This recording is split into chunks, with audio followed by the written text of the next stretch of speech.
حضرت اسماعیل علیہ السلام اس زمانے میں پیدا ہوئے تھے جس زمانے میں پوری دنیا پر حکومت کرنے والے حکمران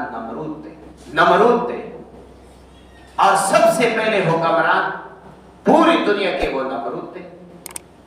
نمرود کی جیسی ہی زمانہ ختم ہوا، فی الفور نمرود کے بعد پوری دنیا کے حکمران سکندر ذوالقرنین بن گئے۔ سکندر ذوالقرنین یہ آیا اور پوری دنیا پر اس نے حکومت اختیار کی،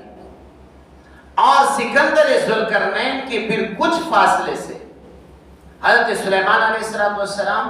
اور حضرت سلیمان علیہ السلام کے بعد حضرت عیسیٰ علیہ السلام جب دنیا سے چلے گئے تو اس کے بعد بخت نصر آیا، اور بخت نصر نے پھر کل دنیا پہ حکومت کی۔ یہ چار لوگوں نے کل دنیا پہ حکومت کی۔ سب سے پہلے نمرود نے، نمرود کے بعد سکندر ذوالقرنین، اور سکندر ذوالقرنین کے بعد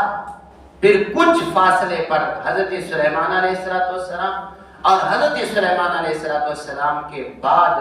جو بنی اسرائیل کے سب سے آخری نبی حضرت عیسیٰ علیہ السلام تھے، ان کے زمانے کے بعد یعنی ان کی زندگی کے بعد بخت نصر آئے تھے اور اس نے کل دنیا پہ حکومت